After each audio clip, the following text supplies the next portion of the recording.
guys, update, day 3 of 4. So, kahapon na, no, yun. So, okay naman. Ano to, ilaw to dito sa ano namin. Dito ako sa may, ang tawag dyan, laundry area kasi maingay magulo yung mga bata doon yan. May ilaw yan. O, diba? Ang ganda ng lighting. Tsaka, medyo maliwalas yung background ko ngayon, ano. Ayan, nasa wall lang ako. So, ayun, update ko lang kayo, no. So, interesting yung naging araw ko ngayon. So, share ko lang, work and life balance. So, nakauwi ako, guys, ng 8, 8:22. O, tinignan ko talaga yung oras. 8:22 dun sa sasakyan. Guys, magsasnack lang ako, no, habang nag-ano tayo, nagkakanton. Mapayapa yung aking naging shift. Tapos, maaga rin akong nakauwi. Maaga na yun, kasi before, mga 7:30, tapos na kami nung kasama ko, nung kapalitan ko. Siya rin kasing kapalitan ko kahapon, so mabilis lang kami. So, update lang, anong bago, tas turn. Pupuntahan mo talaga yung pasyente, no? Ito-turn mo siya, ganyan. Tapos, skin check, ganyan. Kung intact pa rin yung skin, lalo na dun sa may mga namumula-mula na yung likod. So, ayun, ganun, mabilis lang. Guys, ano to? Ano to? Chobani flip cookie dough. Cute to, gaganon mo lang siya. Ano siya, anong tawag dyan? Hi! Hi daw, sabi ni Ella. Ang sarap. Hi daw, sabi ni Ella na, hi! Ganda-ganda niya yung alone. Ayan guys, ang balance dito sa duty ko ngayon is maaga ako nakauwi. So, naabutan ko pang gising at naglalaro yung mga anak ko. So, yun. Para sa akin, maaga na to ha. Kasi kung dun, i-compare ko dun sa dati kong work sa Philippines, talagang 6 o'clock dapat ha. Nakakauwi na kami mga 10, 11, mga ganun. Ganun totoo yun, halos araw-araw, every duty. So, parang nagiging normal na yung ganong klaseng sistema, which is hindi dapat. Kasi, 'di ba, sasabihin sa inyo na, o bakit di kayo makauwi ng maaga? Tapos pag di ka nakauwi ng maaga, ikaw pa yung magre-report. Pero bakit nga ba hindi ka nakakauwi ng maaga? Kasi gusto mo natapusin yung trabaho mo, ayaw mong ipasa dun sa kasama mo na alam mo na nga na loaded na yung kanyang trabaho, tapos iiwanan mo pa siya ng, 'di ba, ng hindi magandang trabaho. So, kung 'di ba sa atin parang hindi acceptable na yung IV is out. So, kailangan may access ka, lalo na kung mga, 'di ba, mga pangit na pasyente, yung mga may mga inotropes, ganyan. So, 'di ba, hindi mo naman pwedeng iwan 'yun. Gagawa mo ng paraan, 'di ba? Kung hindi ka makatry, tawag ka ng doktor. Pero ang mga doktor natin, lang din sila, kukunti lang din sila at ang napakaraming pasyente. So, hindi nila talaga agad na pupuntahan. Kasi ganun kung hindi ma-insertan ng nurse, sinong iba, 'di ba? Sino pang ibang mag-i-insert, 'di ba? So, ganun kaya tumatagal ng tumatagal. So, parang nagiging kultura na sa atin 'yun, no? Which is, I don't think fair. I don't think it's fair. Kasi, dito ko nakita na yung value ng oras. Talagang binavalue nila yung oras ng mga tao. Kung hindi ka man makakauwi on time, babayaran ka. Pero sa atin, 'di ba? Well, kasi yan, medyo malalim na yung pinag-ugatan kaya naging ganyan yung sistema natin. Pero ang sakit lang, no? Kasi makikita mo sa mga balita ngayon, 'di ba? Yung corruption, 'di ba? Matagal naman ang issue yan, 'di ba, sa atin. Pero ngayon kasi medyo na siya na expose. So, napapangalanan yung mga taong papangalanan, ganyan. Di ba, nakakalungkot isipin pagka nung time na nasa Pilipinas pa kami, tapos yung mga pasyente namin. Alam mo yun, yung mga taong walang-wala, kailangan pa rin nila maglabas out of their own pocket para lang, 'di ba, mabili yung mga gamot na kailangan nila na hindi ma-supply ng ospital kasi walang budget, ganoon, 'di ba? Tapos alam mo 'yon, yung mga pasyente na dahil walang budget, hindi magawa ang mga procedure kasi walang gamit, tapos ang tagal mag-i-stay sa ospital. Ang daming kaya ayan, na yan, domino effect na yan. So, ayun hindi kasi anyways, wag na tayong pumunta doon, nakaka-stress. Balik tayo. Pasensya na kayo kung medyo nag-derail ako kasi mga naiisip kong mga bagay-bagay. So, hindi ko na makain to. Ganito siya, guys. If-flip mo siya, kaya flip ang tawag. Naku, sana magawa ko. First time ko to, nakita ko lang sa ref. Parang ang sarap. Ang sarap nung nung yogurt. Ano siya, low-fat Greek, vanilla low-fat Greek yogurt. Parang kalasa siya ng alam mo yung cream cheese. Ganun, ang sarap. Ngayon ko lang kaya pala nagustuhan ng asawa ko. Ayun, so, ayun, work and life balance. Maaga ako nakauwi. At, ayun, may time gising yung mga bata, nakakapaglaro kami. Siyempre ngayon, nagdadaldal pa ako. Pero mamaya, ayan, after ko maligo, kumain, ayan, magbabanding-banding na kami ng mga anak ko. So, ayan, kulitan, gano'n naman kami. So, para sa akin, yan ang definition ng work and life balance. Kasi, ang goal namin is, tapos na kami sa phase ng mga gala-gala. Although nandun pa rin kami, pero iba na kasi yung focus namin, yung mga anak na namin. So, para sa akin yan, kasi nung nasa Pilipinas, di ko yan naranasan. Dahil late na nga kami umuwi, laging pagod, tapos lagi may iniisip yung susunod mong duty. As in, exhausting. Siguro maraming makaka-relate doon sa mga nandyan sa Pilipinas. Yun. So, para sa akin yun ang definition. So, para sa inyo, iba siguro, ang definition. So, magdedepende di ba, kung tatanungin mo kung sa US ba may work and life balance, magdedepende yan sa kada tao. So, walang iisang sagot. So, kung itatanong nyo, no, kung may work and life balance, so magdedepende pa rin yan sa sitwasyon nyo, kung ano ba yung definition niyo ng balancing pamumuhay. So, para sa akin ito, yung nakakauwi ako ng maaga, may time pa rin ako, kahit nag-work ako, kahit dire-diretsyong 4 ako, 'di ba? May araw na talagang pagod ako, as in talagang exhausted kasi may mga times hindi ko niro-romanticize ang pagiging USRN, guys. Sinasabi ko sa inyo, pinapresent ko sa inyo kung ano yung reality. May mga araw, kagaya nung nasabi ko before, na umuwi ako na sobrang pagod na pagod ako. Lalo na nung nag-uumpisa ako. Hindi ko alam kung dahil lang ba yun talagang mabigat yung trabaho that time at marami kaming pasyente that time at medyo naglaylo ngayon. Pero, at saka nagsisimula ako. Pero siguro maraming factor na kung bakit ako pagod. Kasi, syempre, alam nyo guys, ang nakakapagod dito, siguro makaka-relate yung mga ibang nandito na nanonood na, no? Nakakapagod mag-English. Pagkadating ng hapon, parang ayaw na gumana ng utak ko. Lalo nag-umpisa ako buong araw ako alam mo kasi parang labor sa utak mo. Kasi syempre, di ba, hindi naman tayo sanay. Kumbaga, hindi siya natural sa atin. So, e-effortan mo yung pag-i-English talaga. So, pagdating ng hapon, exhausted ka na. Siguro kaya ganun ako dati. Tapos, hirap pa ako umintindi ng sinasabi nila. Ngayon, alam nyo, masasanay din kayo. Parang medyo kahit papano, na utak ko, nasasanay na siya. Yung pandinig ko, nasasanay na siya. Tapos feeling ko nga minsan yung mga accent nila, na-adapt. Parang siguro alam niyo pag pumunta kayo ng probinsya, kunwari Batangas, di ka naman taga Batangas, magstay ka doon ng ilang weeks after a while, parang medyo makukuha mo yung punto nila, no? So, ganun din, para dito feeling ko ganun. Kasi, wala talagang natural na nag-a-adjust yung, yung katawan mo. So, ngayon, hindi ako masyadong pagod, pero, interesting day. So, yan. Ang nangyari sa akin ngayong araw is, una, 6 yung pasyente ko. So, kilala ko na yung iba doon sa pasyentes. May isa silang dinagdag. Kasi yung previous na patient ko, binalik lang naman sa akin. So, nagdanalas ako kasi kulang kami. So, yung charge nurse namin, meron siyang, maliban sa pagiging charge, nagawak siya ng 2. Tapos, the rest, dinagdagan kami ng tag-iisa. So, kasi kulang kami. Dapat 5 kami, 4 na lang. Plus yung charge nurse, diba? So, ayan.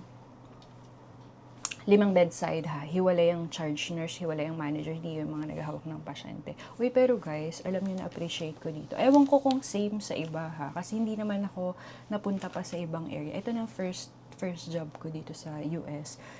Napansin ko yung mga manager dito, as in, lumalabas sila, nagpupunta sa pasyente. Kung ano ginagawa namin, tumutulong sila. For example, mag-diaper change. Kahit sabihin mong charge manager, nag-gloves, nag-check, nagpupunta sa pasyente, kumakausap ng pasyente, tinatanong, tinitingnan kung anong mga i-improve, ganyan. Pero, ang na-appreciate ko, dun sa manager ko, hindi siya intimidating. Kung baga, alam mo na, nandun siya to help. Tsaka hindi kanya ipe-pressure. Yun na-appreciate ko sa, ewan ko kung same sa iba. Okay guys, papakita ko pala sa inyo yan. Share ko lang habang nagdadaldal ako. Yung mga package ko galing sa parcel. Akala mo Shopee lang. Dito, guys. So, kung addict kayo sa online shopping, eto. Ayan, dumating sila. Ewan ko bakit biglang sabay-sabay sila today. Ganyan yung address ko. Ayan. So, mamaya, habang nagdadaldal ako, kung kaya kong isabay, mag-unbox ako. So, ayun nga, So, yung charge nurse namin, appreciate ko talaga siya kasi, siya, yung, alam mo na, hindi kanya hinahanapan ng mali for the sake lang na may masabi siya or parang talagang constructive. So, yun yung na-appreciate ko. One time nga tinanong niya ako, hindi niya sinabi sa akin kung ano yung nakita niyang mali. Ang tanong niya sa akin, guys, what do you think you can do better? Ganun. Okay. Kasi, anong tawag dyan? Hindi ko masyadong na-elevate yung head, which is dapat nasa more than 30 degrees. O yung mga bed dito, guys, ang gaganda ng mga bed. So, mamaya sabihin ko sa inyo. Anyway, ganun. Natuwa ako sa kanya kasi ganun yung approach niya. Ewan ko kung same sa iba. Pero yung, ayun nga, dapat 6. So, naging 5 na lang kasi may dumating kaming may na-float sa amin. So, galing sa ibang unit, dinala. Si Filipino yon si Kuya, yun. Si Kuya M, tago na lang natin siya sa pangalang Kuya M. So, nakatawa ako kasi may nakakwentuhan ako doon. Tatlo kaming Filipino na naka-duty kanina. So, siya, first time ko lang siya na-meet, galing siya sa ibang floor. Pero, dito na siya sa US, lumaki. Tapos, kaya may accent, akala ko nga dati, nahiya pa akong mag-approach kasi parang feeling ko, nag-aalangan ako kung kasi narinig ko yung may accent, ay siguro baka, kasi minsan may mga feature yung mga Filipino na hindi mo ma-distinguish kung Latino, kung di ba? Ang hirap din. Mahirap din mag-assume. So, ayun, dahil dumating siya, ayan, binawasan kami ng isang pasyente. So, okay, all throughout the shift, yung isa kong pasyente doon, nakakatawa. Alam mo guys, nakakatawa talaga dito. Naiyak ako kasi, alam mo yun, yung, di ba, standard na ang care dito. Tapos, napaka-holistic nila. Yung isang pasyente doon, nagulat ako habang nagbibigay ako ng gamot. May dumating. Yung pasyente na yun is, may contact precaution siya. Meron siyang infection sa ihi. So, ESBL. Bago ko pumasok ng kwarto, magagawin ka. Ganyan. Tapos, yun, PPE. Gown. Yung gown na, na plastic gown, tapos gloves, mga ganyan. Yung mga, tapos ang ganda, yung room niya talagang specific pang Hindi naman lahat ng may mga contact namin is nasa ganong specialized na room. Pero sa mga unit namin, may negative room nga yung negative pressure na room. So available siya per unit. So talagang siguro nung ginawa yung building na yun is talagang designed na siya para sa mga ganong kaso. So talagang pinagplanuhan Anyway, so yun nagulat ako pag may dalang gitara. Tapos yun, in-explain niya siya ay inpatient consult for music therapy. May ganun. Tapos, yung pasyente ko, nadatnan ko siyang nasa kwarto na nakaupo na siya sa chair. So, dumating yung PT before yun. Siya, kasi siya di ba, ang area ko guys is geriatric onco telemetry unit. So, ang telemetry guys is yung may mga heart monitor, yung mga naka-hook sa cardiac monitor. So, yan. So, yun yung unit namin. So, ganun yung mga kaso namin, mga elderly, mga nagkikimo, na mga matatanda or basta adult. Tapos yung mga may heart condition, yung mga telemetry. So, ayun. So, nung dumating siya, may dala siyang gitara. Tapos, di ba, nag-ano siya, nag-gown din siya. Kasi usually sa atin, di ba, pag matatakot ka pumasok pag mga ganun, usually yung iba hindi pumapasok. Pero dito guys, lahat pumapasok. Nag-gown lang sila, pero pumapasok sila sa pasyente, hindi lang nurse ang nagpupunta. Lahat ng may kinalaman sa kanya is pumapasok. Ultimo pharmacist, pupunta yun, kakausapin yung pasyente. Ultimo, anong tawag dyan, yung dietitian, pumupunta talaga sila at kinakausap yung pasyente, ina-assess, 'di ba? Nagagawa nila yung tungkulin nila kasi ayun, maganda yung yung manpower. Tapos kagaya sa amin, 'di ba? Akala namin 4, tapos nagawa nila ng paraan. So nadagdagan kami, naging 5. So ang laking bagay, 'di ba? Kasi kung ikaw lang, mahirap. So, sabi ko, 'di ba, nagto-turn kami. Pero actually, dun sa unit namin, na hindi ko alam kung same sa iba. Kasi sabi ni Kuya M, yung na-float sa amin na Filipino, dun daw sa unit nila is hindi masyadong nagto-turn yung mga tech or yung mga nurse assistant na kung sa atin ba yun ang katumbas yung mga nurse assistant usually parang dinedelegate sa mga nurses, tapos sabi niya sa kanila daw medyo ma-politics ganyan. Sabi ko yung kanyang manager is anong tawag dyan, puti. Tapos siya is traveler. Guys, dito para ma-augment or madagdagan yung staffing is nag-outsource sila ng mga traveler. May mga ganun, nurse traveler. Tsaka malaki ang sweldo ng mga yun. Di ko pa masyadong alam yung sistema ng pag-travel nursing. Pero magandang option din yan, guys. Kung kayo ay single or kahit may family kayo, basta willing kayong mag-travel. Yung mag-stay kayo sa lilipat-lipat kayo, may kontrata lang kayo ng certain months dito sa hospital na to. Pero kung nagustuhan mo, pwede ka mag-extend, gano'n. So, ganun yung option. Tsaka malaki ang sweldo ng mga yun. Kasi, may allowance sila eh. Per dime at ang tawag, di ko alam kung magkano. Pero malalaki ang offer sa kanila. Kung baga, ang per hour nila is kung hindi doble, triple ng sweldo ng mga regular na anong tawag dyan, yung staffing agency nurse. So marami silang ways para ma-augment yung nila, yung kanilang staffing, yung manpower nila. Kaya din maganda ang serbisyo. So 'di ba, nakakatawa. Naiiyak ako guys kasi alam niyo yun, ang ganda ng upo niya doon. Tapos nasisinagan siya ng araw kasi puwesto siya ng maganda, inambulate siya. Tapos meron pang nagsiserenade sa kanya. 'Di ba, alam niyo yun, holistic, may chaplain, pwede pumupunta din yung mga chaplain, pinagpipray yung mga pasyente. Naalala ko tuloy nang nag-work ako dati, nung estudyante pa ako dun sa pinanggalingan kong private hospital. Kasi yung school namin may affiliated na hospital. So, ganun ginagawa namin ng mga estudyante kami, nagsiserenade kami ng mga pasyente. Alam niyo yun, tapos tuwang-tuwa yung mga pasyente namin sa amin. So, naalala ko yung mga pinagagawa namin dati. So, kung tama ang staffing, 'di ba? Kung talagang standard lang, no? In a perfect world, 'di ba? Parang ang sarap maging nurse talaga. So, na-appreciate ko, naiyak-iyak nga, medyo lumabas na ako kasi parang tutulo na yung luha ko kasi 'di ba? Kasi parang paano na-imagine mo, paano kung magulang mo 'yun, tapos 'di ba? Ganun yung care, 'di ka ba naman matatouch, 'di ba? Tapos siya wala siyang guys, wala siyang relative na nandun. Kasi ang mga pasyente dito, napakadalang na may relative. May iilan na meron, pero karamihan talaga sa kanila wala.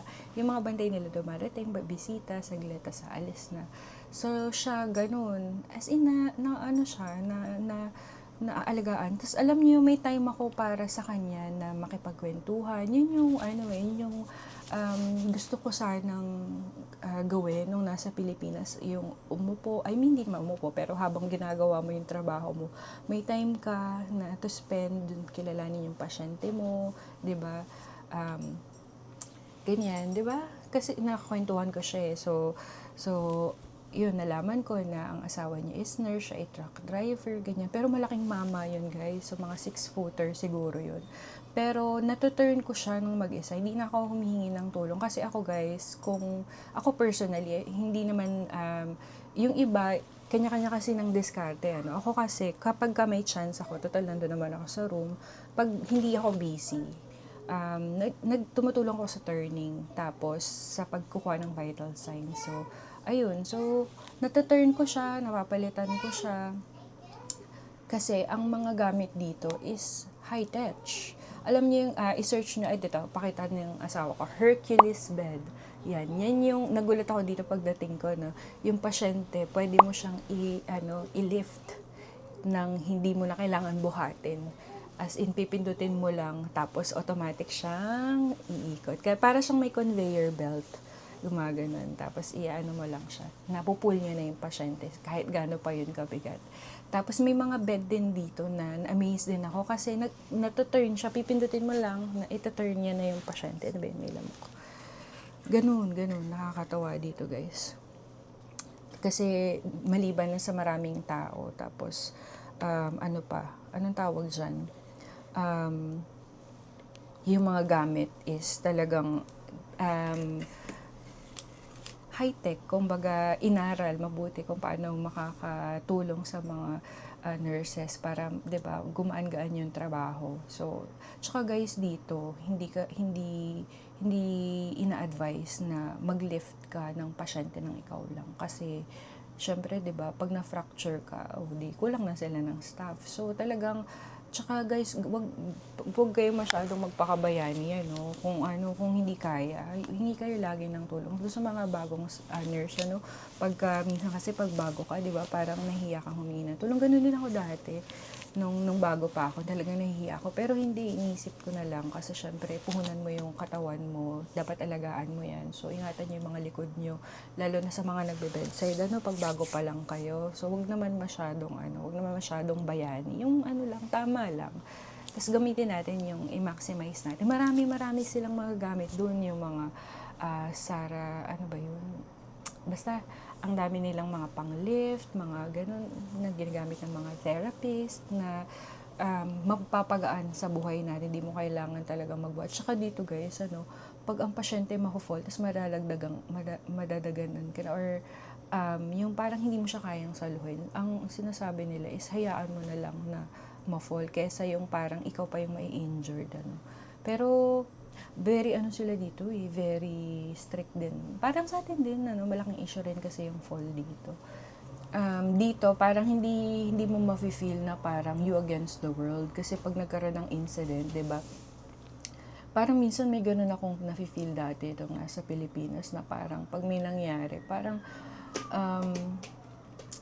hahanapan ko ng butas. Pero, well, kasi kasama yan pagka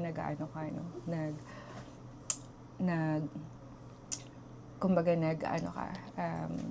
anong tawag dyan, yung incident report, yung mga ganon. Hindi naman yun para sisihin ka, So, para malaman lang kung bakit nangyari, tapos, ano pa yung pwede sanang gawin para ma-prevent yun. So, ganon. Siguro, baka may ganun lang talagang feels, yung parang medyo intimidating pagdating sa atin. Dito kasi, parang na-feel ko na hindi siya ganun na, hindi siya, big deal siya, pero alam nyo, pag may mga incident sa amin na hindi nila ina-announce kung anong pangalan, kung sinong nurse, alam mo yung hindi ka nila ipinapahiya. So, yun yung na-appreciate ko. Hindi ka nila, hindi intimidating, yung parang hindi ka ma-depress pagka kasi hindi ka nila ididiin or what, yung parang ganyan. Tapos, ayun, so, ayun, 'di ba? So, yun, ibalik tayo kay kay Lolo, kay Mr. E. Ayan. So, natuwa ako sa kanya kasi ang dami niyang kwento. Tapos, ang nakakatawa kasi, ano yun? Be quick. Okay. Be quick daw. Bilisan ko na daw kasi ang daming kwento ng mami niya. Ewan ko ano yung pinapagawa niya. Ayun. Nakita niya kasi yung kanyang anong tawag dyan? Basta yung bed niya, gusto niyang ipaayos. So, yun, nakakatawa si Mr. E kasi, ayun, nakilala ko siya, tapos habang nagbibigay ako ng care, hindi ako nagmamadali. So, sa ganun, para sa akin yun yung medyo chill. Hindi ako naghahabol ng oras na bibigyan ko ng ample time yung mga pasyente ko. Tapos kasi hindi naman masyadong marami yung mga gamot ko. Parang ilan lang yung, siguro bilang na bilang yung IV antibiotic ko, siguro ano lang, less than 5. Tapos puro oral na yun. Tapos yun, wala naman masyadong ganap. Maliban lang sa kailangan mo silang i-turn, palitan. Kasi yung mga, yun lang talaga guys. Kung hindi ka handa, kagaya nung dati, hindi naman ako sanay magpalit ng diaper. Kasi sa Pilipinas, 'di ba usually yan dine-delegate natin. So pagdating dito, yun, medyo na na ako, nasasanay-sanay na ako kung paano yung mga teknikan, kung paano yung tamang way, paano ka mapapabilis, yung mga ganun. So, ganun dito. Kung talagang magpupunas ka ng tae, so yung mga nandito, no? Yung mga dolyar na kinikita natin, iyan ay katas na pagpupunas ng mga pero okay na yun, 'di ba? Kaysa naman hindi ka nga nagpupunas ng puwet, pero 'di ba? At least 'di ba kahit nagpupunas ka, kapalit naman ng green money, o 'di ba? Dolyar, hard earned money. Kaya at saka alam mo yung binabayaran mong tax dito is 'di ba? Hindi din natin alam, pero at least nakikita mo na napapakinabangan. Kagaya niyan, sa school ng mga bata, o 'di ba? Libre ang pag-aaral, wala kang binabayaran. Tapos yung kagaya niyan sa anak ko na special, marami silang program, yung mga ganun. At least nakikita mo kung saan napupunta yung mga tax mo. So, ayun na nga, okay na yung shift ko. Maayos na. Tapos, bandang huli, andun nga ako kay Mr. Eddie, no? So, final turn na, 6:00 na, magta-turn ka na ng 6 di ba? So, nag-turn ako, naglilinis ako. Tapos, bigla siyang, habang naglilinis ako, bigla siyang nagpasabog. Nagpasabog ng bomba habang naglilinis ako. So, kailangan ko na namang palitan yung buong bed niya. So, ako lang mag-isa kasi kaya naman. Hindi naman na ako nag-ask ng ibang turn. Kasi nakaka-turn naman siya mag-isa. Nakakatagilid naman siya. Tapos, maya-maya, nag-ring yung phone ko. Tapos, yung isa ko daw pasyente is, parang nahirapan huminga or something. So, dahil hindi nga ako makalabas kasi naka-PPE ako, tapos naka-ongoing ako, tinawagan ko yung charge nurse ko. Sabi ko sa kanya, pa-check yun dun sa pasyente. Ay, maganda dito guys, yung mga charge, tumutulong sila sa mga nagbe-bedside. So, yung mga ganun, sabi nung kasama ko, yung mga Filipina na nagtitrain sa akin, yung mga nauna sa akin. So, sabi nila, pagka hindi mo na kaya, magsabi ka. Kasi ang trabaho ng charge is umalalay. So, yun, tinawagan ko siya. Sabi ko, pa-check naman po ako nung pasyente ko. Siyempre, English siya na. Pa-check naman ako ng pasyente. Basta yun. Kunwari, hindi nyo narinig. Aray ko! Sabi ko, pa-check naman yung pasyente ko sa ganyan room. Tapos, kasi kako, sabi nung pasyente is, medyo nahihirapan nga siya. Tapos yun, pinuntahan niya. Tapos, hindi ko na alam kasi naglilinis ako. Nung finally, natapos ako, paglabas ko, andun na sila lahat. Andun na lahat. Andun ang doktor, andun ang nakalabas ng e-cart, tapos may respiratory, tapos ang dami nila. As in talagang full force. Kinabahan ako. Sabi ko, anong nangyayari? Ano nangyayari, di ba? Akala ko nagko-code na yung pasyente ko, pero hindi, guys. Ang nangyari is, ang complaint, nung pinuntahan siya ng charge ko, tinanong siya, nag-chest pain daw siya. So, ang rate is 9/10. So, yung charge ko is nag-call siya ng rapid response. Yung rapid, kumbaga, parang kung sa atin, code, pero hindi siya code Hindi siya code. Ano lang siya, dito kasi guys, kahit sino pwedeng mag-call ng rapid. Ang relative, ang pasyente, pwede siya mag-call ng rapid sa sarili niya. Rapid, ibig sabihin, mabilis. Kaya, pagkatawag ko, nung pagkatingin niya, lahat andun na. Ultimo doktor, ang bilis talaga. Kasi meron ditong team na yun ang trabaho nila, mag-rapid. Talagang pupunta sila, assess nila, ECG, tsaka kiss daw. Kasi nakikipagdaldalan ako sa inyo guys. Kaya naiinip na si Ate Alona. Wait lang po. Kasi gusto nilang marinig yung mga chismis ni Mami. Ha? Mamaya magpe-play tayo. Mamaya may surprise si mami sa'yo. Gusto mo yan? Huh? Sige. I have a surprise for you. What? It's a surprise. I'll tell it to you later. Okay? When Okay? will you come? Will you go in my room? You wait. I will go there. Ayan, tuloy na natin para makaano na ako. So ayun, rapid response. So 'pag ang rapid response, so kahit sino 'yan puwedeng tumawag. So pupunta sila agad, 'yun ang purpose nila. So regardless kung ano man 'yan, lalo na kung chest pain. So kaya naman nag-decide 'yung charge ko kasi 'pag mga gano'n, sa'min kasi hindi 'yan tini-take ng lightly. Kaya ang mga, ang taas ng ano, um anong tawag dun, ng success rate or yung mga pasyente na gumagaling, kasi nga mabilis. Tsaka meron 'yan inaaral nila yung mga timing, mga ganyan. Kasi dapat maaga nga ako makakauwi, sabi ko sa inyo, 7:30 pa lang natapos na akong report. Pero kasi gumawa pa ako ng report. May reporting kasi yun, pulse. Pero lahat naman yun sa computer, mabilis lang. Sabihin mo lang ilalag mo lang ng pangalan ng pasyente. Puwede kang mag-report anonymously or, um, puwedeng with name. Ang pagpa-pulse report ay hello sa editor natin. Ang dami ko mga kinukuwento. Yung pagpa-pulse report dito guys is parang sa'tin kumbaga IR, incident report. Dito naman ang term is pulse. Pero ano siya, puwede kang mag-report anonymously. Yung mga near miss, yung mga, great catch, may mga gano'n sila, Kumbaga, um, ano yung mga, nakita mo na, kunwari yung inconsistent dun sa standard, kung ano yung mga nakita mong inconsistency sa standard na na nakita mo na nangyari, pwede mo siyang i-report anonymously or puwedeng ano, para rin ano, hindi siya for para parusahan yung nagkamali. It's ang purpose niya is para ma-improve lalo yung service. So, 'di ba ang ganda? Kaya ayun, gano'n. So, ginawa ko siya mabilis lang, yung pangalan ng pasyente, yung ano niya, parang case number, MRN ang tawag dito. Tapos yun, yung, ano nangyari is simple lang. Sabi ko lang dun, patient reported chest pain, pain scale of 9/10. Yun lang, ganun lang kasimple and called rapid, ganun lang. Wala nang masyadong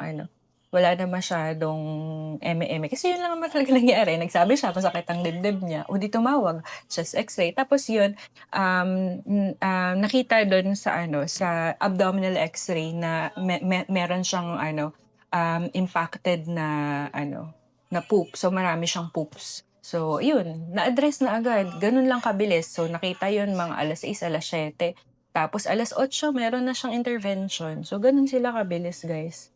So, nakakatuwa kasi tsaka ano, kunwari in-order na ng ano, um, past ng 7 o'clock, 'di na sa'yo yun, dun na yun sa susunod. So, ganun. 'Di mo na kailangan tsaka dito kunwari dumating admission ano, ng alanganing oras. Kasi may times talaga na talagang dumarating alanganing oras, gagawin mo lang dun kung anong vital signs, tapos yun na. Hindi mo na kailangan gawin yung mga ano, basta tapos ka na, give report ka na. The rest kung hindi mo man magagawa, sabihin mo na gano'n. Hindi ka nila iho-hold para lang dun sa mga pero siyempre minsan, kagaya sa'tin, minsan ano mo na lang din parang, out of courtesy. So, may mga bagay kagaya yan ako, kahit past 7 na kasi nga nag-complain siya ng pain, o di binigyan ko siya ng pain meds. So, kahit na lagpas na sa oras ko. So, gano'n. Tapos ayun, gano'n yung araw ko, 'di umuwi ako ng nakarating ako ng bahay ng past 8:22. So, gano'n lang naman. Ta's pag-uwi ko okey, gising pa yung mga bata, may time pa akong dumaldal sa inyo, 36 minutes na ako sa pagdadaldal. Tapos ayun, gano'n lang. So, update ko lang kayo. So, tomorrow, hindi ko alam kung same pa rin, pero may mga days talaga na nakakapagod, lalo na 'pag ang dami mong IV antibiotics o kaya may mga ano ka, may mga vits-vits ka. Kasi dito 'di ba sabi ko sa inyo lahat ng gamot na kailangan ng pasyente binibigay. So yung mga heparin drip, yung mga, PCA, yung mga ano, yung mga patient controlled na ano, analgesics na opioid, yung mga gano'n. Kasi medyo complicated 'yan kasi, iha-hand-off mo pa 'yan, mga gano'n. Gano'n. Uy! 'Yan, pakita ko sa inyo dumating ang aking in-order. Mas mura online guys sa mga ano, nandito sa US. Mas mura, parang kagaya sa'tin sa mga Shopee, dito naman Temu. In-order ko sa Temu, tsaka mabilis dumating kaysa sa Amazon. Ang tagal sa Amazon guys. Charan! Oh, 'di ba? Ayan ulit 'yun, raw life. 'Di ko pa nga nagagawa yung iba, eh. Dumating na ulit. Tapos eto pa, so bago ako magtapos ng vlog, ayan, pakita ko lang sa inyo yung mga ano ko, mga budol ko online. Nakakatuwa kasi ngayon sila sabay-sabay dumating. Ano naman 'to, 'di ko na din maalala kung ano yung mga pinagbibili. Ay ano 'to guys, um,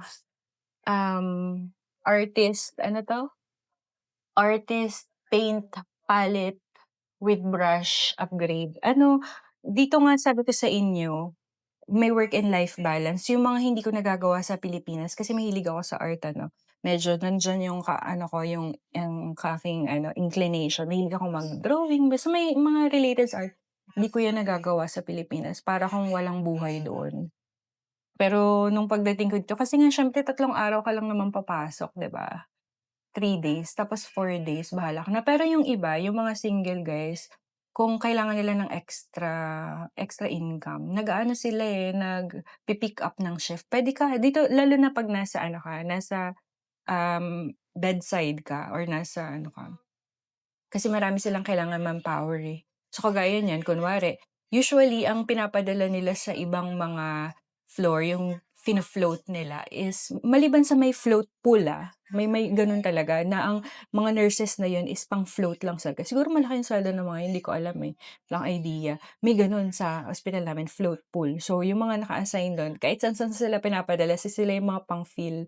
Ta's ngayon naman, um, yung mga kunwari siguro wala na sila makuha sa float pool, so kukuha sila sa ibang unit. Pero ang usually pinapadala yung mga traveler kasi nga malaking sweldo nila, eh. So, sa kanila usually binibigay yung, medyo mahihirap na pasyente, 'di ba? Mga traveler diyan, aminin niyo 'yan. Eto siya guys, oh, ewan ko ano ba 'to, mga pang-art-art. Hindi ko rin alam, pero bakit ko ba 'to binili? Kasi gusto ko mag-paint, 'yan. Gusto ko mag-paint at mag-ano. Mura lang 'to guys, nabili ko. Hindi ko na maalala pero mura lang siya. Kaya nakakatuwa kasi may parang kagaya rin ano siya, yung panglagayan ng paint. Tapos eto siya sa loob, marami siyang laman. Hindi ko alam kung ano paano, hindi ko pa siya ngayon ko pa lang siya binubuksan. Sabay-sabay natin siyang makikita. So ganyan ano, yung work and life balance, depende yan sa inyo, Kasi eto naman mga naririnig-rinig ko lang ano, share ko na lang din sa inyo. Yung iba, may narinig ako na, bumalik ng ano, Middle East kasi pagdating dito na-depress kasi iba siguro yung sitwasyon nila, mas maganda kasi yung kalagayan nila doon ta's di sila nagbabayad ng tax. Sorry, yung asawa ko kausap niya si ma'am sa phone. Hindi sila nagbabayad ng tax ta's pagdating dito sang katakot-takot na tax, ta's daming bayaran. Tapos halos hindi makaano, ipon, which is ayan yung mga iwe-weigh niyo, pag-aralan niyo yan mabuti. Kasi ako yung nire-relate ko, kami kasi galing kami sa lusa guys, galing kami sa hirap. So pagdating dito, ay talagang na-appreciate ko ang napakaraming bagay. Ultimo pag-go-grocery lang sa ano, naiiyak ako, gano'n. Everytime hanggang ngayon guys, may mga gano'ng moments ako na parang hindi ako makapaniwala na nandito na ako kasi ang tagal namin pinag-pray, 'di ba? Tagal namin pinagtiisan. So, guys, kung nakakaranas man kayo ng ano, ng paghihirap ngayon, alam niyo maa-appreciate niyo yung mga, bagay, yung mga achievements niyo lalo. Lalo silang mas magiging matamis kasi alam mo yung ano, eh, pinagdaanan mo yung pait. May gano'n, 'di ba? Pinagdaanan mo yung pait, so madi-differentiate mo, 'di ba? Kasi alam mo kung gaano kahirap tapos yung finally, 'di ba, after all ng mga paghihirap mo, there's ano, a rainbow after the rain. Tama ba? Ewan ko, bahala kayo guys, pasensyahan niyo na ako. Pakas ako makain, eh. Ay, ayan ang cute. Alam ko na kung bakit ko siya binili, naalala ko na. Yan, ang cute. Ano siya, ang ganda, pastel color. Ano, alam mo naalala ko na guys, kasi 'di ba mahilig ako sa minis. So, naisipan ko gumawa ng sarili kong minis. Kaya lang wala kasing paintbrush na maliliit. Ayan, ano siya, super fine na paintbrush, ta's pink pa. Diyos ko, nakakatuwa naman 'to. Parang alam niyo, naipon na dito yung mga ano ko, mga gusto kong gawin.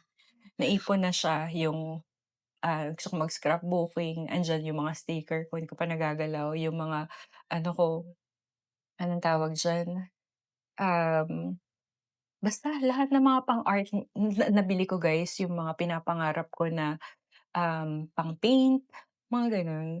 Masaya ako guys sa ganyan, kasi simple lang naman ang kaligayahan ko, hindi naman ako naghahangad ng sobrang engrandeng buhay. Mga ganito lang, simple na ako. Masaya ako sa mga slow living, mga ganyan, yung mga linis-linis lang ng bahay, yung mga ano lang, hindi naman sobrang engrande. So, nakadepende yan sa inyo. Kaya yung iba, hindi ko alam kung bakit sila nade-depress or nai-stress, pero kanya-kanya yan. So, hindi ko naman, um, kumbaga, dini-disregard yung kanilang experience. So, kanya-kanya yan. Kaya, hindi ko rin masasabi kung anong magiging experience nyo dito. Pero, ano, share ko lang nga yung personal na experience. So, ganyan. May time na ako sa mga ganito. Tapos, syempre, dahil may means ka na, di ba, yung mga hindi mo na ano before, na dati pa nga pangarap mo lang, nabibili mo na siya. Tingnan natin yung iba. Saan na yung gunting ko, guys? Ayan. So, masaya yung araw ko kasi naiyak ako talaga, sobrang na-touch ako dun kasi hindi ko alam na may ganong program, yung parang may ganong klaseng consult.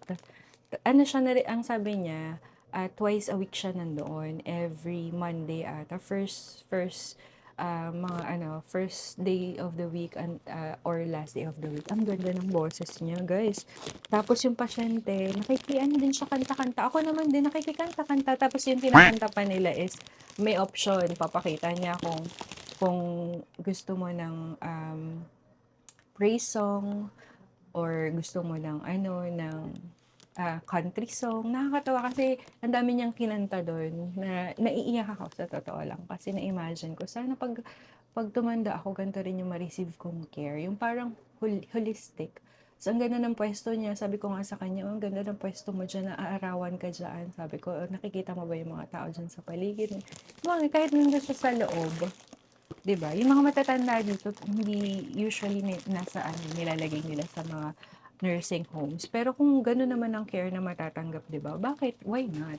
Kasi talaga gano'n eh, gano'n ang buhay. Kasi ako kung tumanda man ako, ayoko naman din obligahin yung ano ko, yung magiging anak ko na alagaan ako. So talagang ano, gagawa ka ng paraan para um, maganda yung kalalagyan mo kapag tumanda ka rin. Kasi doon naman tayo lahat papunta, 'di ba? Pero wag natin iasa sa mga ano, 'di ba? Kasi hindi naman nila yan ano, hindi nila yan obligasyon. So, para sa akin, ganun eh, kasi ganun yung ano nila. Tsaka iba-iba rin tayo ng culture. Pero kung ako ha, gusto ko alagaan yung magulang ko. Kaya nga medyo na ano din ako, natatouch na ako sa mga inaalagaan ko na mga matatanda. Kasi parang nakikita ko sa kanila yung magulang ko. So parang sana, parang ang dami kong thoughts na sana nagagawa ko rin to sa magulang ko at sana ganito rin yung maranasan nila. Yung gano'n, di ba? Yung happy lang. Kasi alam mo, ang saya niya, ang ganda ng aura niya, di ba? Um, Parang yung matatanda mahilig kasi sila sa gano'n, yung gusto nila yung nakakausap. Gusto ko rin yung gano'n, yung kinakausap, kinukulit ko yung mga pasyente ko kasi naano yung utak nila eh. Wala kasi masyadong kumakausap sa mga matatanda dito. So, parang naano sila, parang nabubuhay yung mga ano nila kapag ka tinatanong mo sila about sa buhay nila, yung mga kinikwentuhan mo lang sila, tapos mga, yun, alam nyo guys, dati, nung bago pa lang ako, pumapasok ako sa room, takot ako magsalita kasi parang hindi ko alam kung paano magsa-start ng conversation. So, ultimo yung pagsasabi lang na, ah, tumagilid ka, paano ko ba sasabihin yun? O kaya iurong mo yung puwet mo, ang hirap, 'di ba? Kasi hindi naman tayo sanay. Ang ginagawa ko guys, pinapakinggan ko kung paano nila sinasabi, ta's unti-unti parang ginagaya-gaya ko na. Ganun. Tapos may one time yung kasama kong Filipina, sabi niya, hindi nila alam guys na mga kasama ko na nag-vlog ako.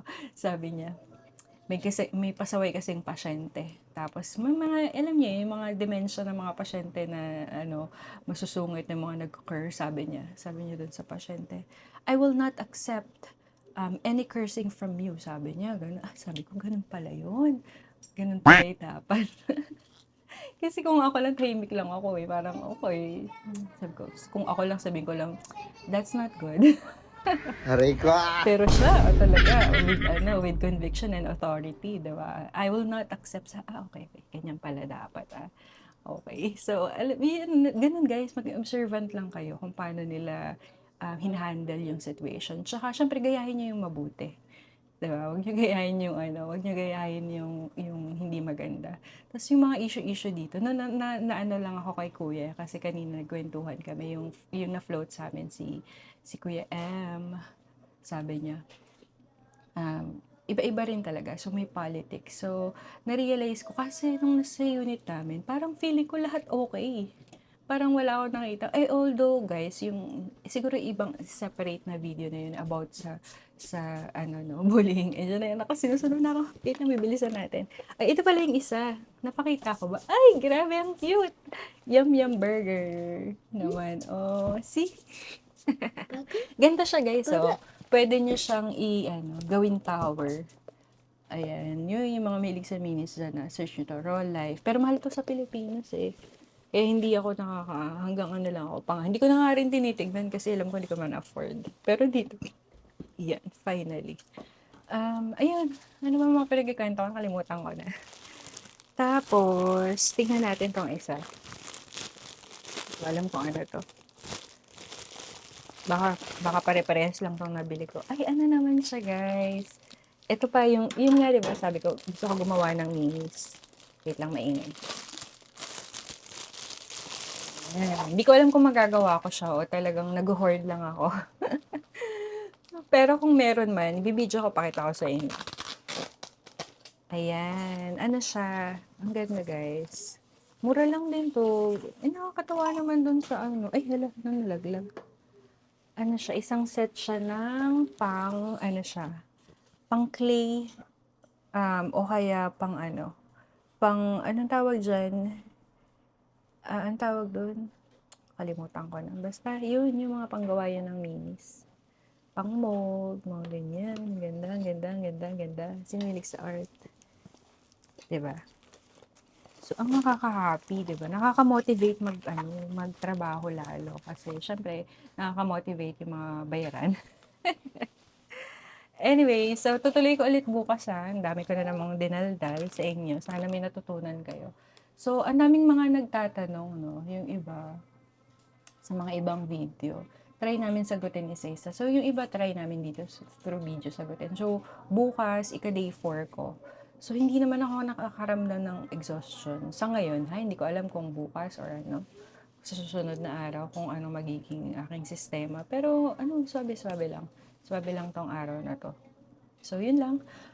For now, guys. So, thank you for watching. And, ewan ko kung hindi ko na maalala yung pinagsabi ko. Kunento ko lang ano nangyari. So, bahala na kayo. Bahala na kayo sa mga tanong nyo. Tanong nyo lang sa kung masasagot ko, sasagutin namin. So, thank you for watching. Bye! See you tomorrow.